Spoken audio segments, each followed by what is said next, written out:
Teknologi ramah lingkungan.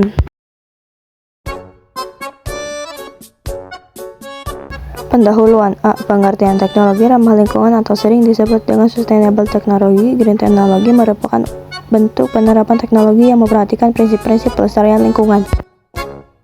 B. Aplikasi teknologi ramah lingkungan. 1. Teknologi ramah lingkungan. A. Bahan bakar dari tumbuhan. Biofuel. Biofuel adalah jenis bahan bakar alternatif yang berasal dari bahan-bahan organik. Ada dua jenis biofuel, yaitu dalam bentuk etanol dan biodiesel. Etanol merupakan salah satu jenis alkohol yang dapat dibuat dengan fermentasi karbohidrat. B. Biogas. Biogas merupakan jenis bahan bakar alternatif yang diperoleh dari proses fermentasi bahan-bahan organik oleh bakteri anaerob. Bahan organik yang banyak digunakan dalam pembuatan biogas berasal dari kotoran dan urin hewan ternak. C. Sel surya. Sel surya solar cell merupakan perubahan energi cahaya matahari menjadi energi listrik dengan menggunakan panel surya. Panel surya memiliki beberapa keunggulan, diantaranya tidak menghasilkan emisi gas rumah kaca. D. Pembangkit listrik tenaga air. Hydropower. Tenaga air hidropower menggunakan energi gerak kinetik dari aliran air untuk menghasilkan listrik. Hydropower merupakan sumber energi terbarukan pertama yang digunakan untuk menghasilkan listrik. Teknologi ini memiliki beberapa keunggulan. Kekuatan laut. Ocean power merupakan pembangkit listrik yang dihasilkan dari energi pasang surutnya air laut dan ombak. Bendungan yang dibangun melintasi bibir pantai untuk mengambil energi pada aliran air laut untuk digunakan sebagai hydropower. F. Pembangkit listrik tenaga angin. Wind power. Pembangkit listrik tenaga angin menjadi sumber energi dunia terbesar kedua setelah panel surya. Terdapat dua jenis pembangkit listrik tenaga angin yang saat ini dikembangkan, yaitu pembangkit listrik tenaga angin yang dibangun di daratan dan yang dibangun di pantai. G. Geotermal. Energi geotermal merupakan panas yang tersimpan dalam tanah, lapisan dasar bumi, dan cairan dalam kerak bumi.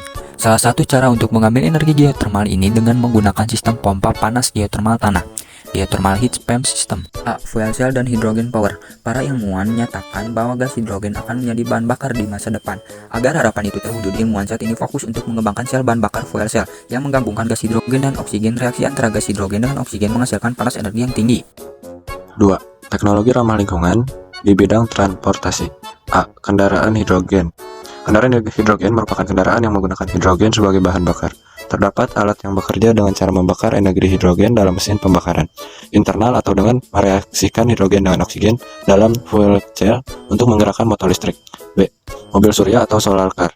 Mobil surya merupakan mobil yang energi utamanya berasal dari sinar matahari. Salah satu contoh mobil surya ada yang sekarang adalah bus surya. Bus ini menggunakan baterai sebagai tempat penyimpanan listrik yang diperoleh dari cahaya matahari atau sumber yang lain.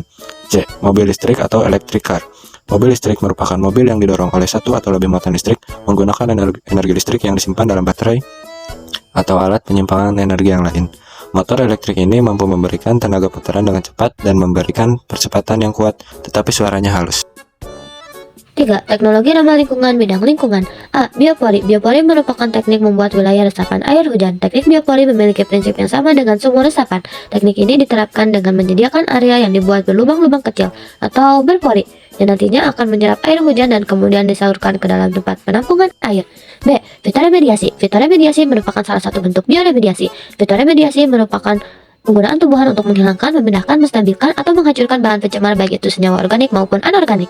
C. Toilet pengompos atau composting toilet. Composting toilet merupakan toilet kering yang menggunakan proses secara aerob untuk menghancurkan atau mendekomposisi feses yang dihasilkan manusia. Proses dekomposisi ini umumnya lebih cepat dari proses dekomposisi secara anaerob yang digunakan pada septic tank.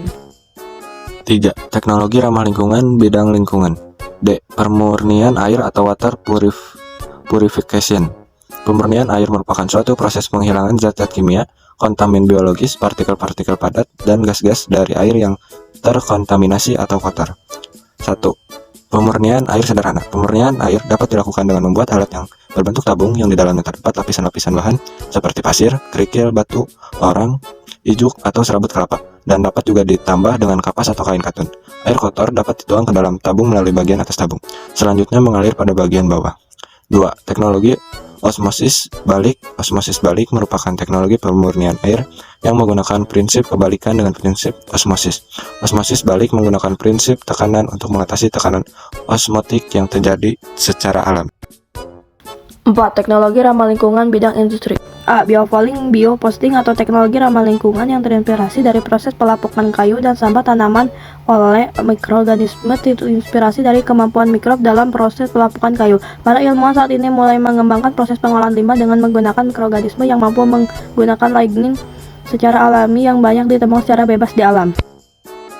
C. Perilaku hemat energi dalam keseharian. 1. Menggunakan penggunaan sepeda atau berjalan kaki untuk kegiatan sehari-hari.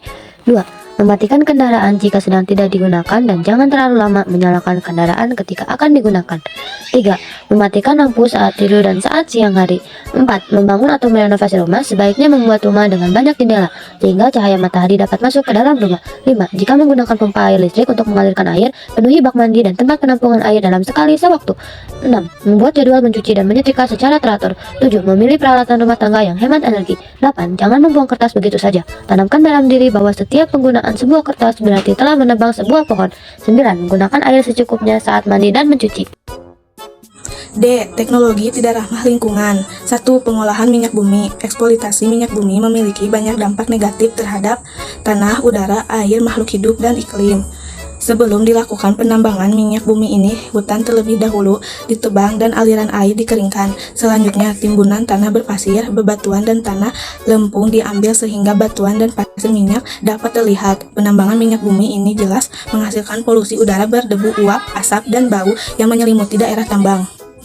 2. Pengolahan batu bara. Batu bara merupakan bahan bakar yang paling kotor di antara bahan bakar yang lain. Bahan sebelum batu bara dibakar, proses produksi batu bara sehingga siap digunakan pun telah termasuk tanah dan mencemari air dan udara. Di dalam batu bara sendiri terkandung banyak karbon dan sulfur yang ketika dibakar akan dilepas dalam bentuk gas belerang dioksida. Pembakaran batu bara juga menghasilkan partikel karbon hitam dalam jumlah yang sangat banyak sehingga dapat menyebabkan penyakit pernapasan apabila partikel. Terima kasih.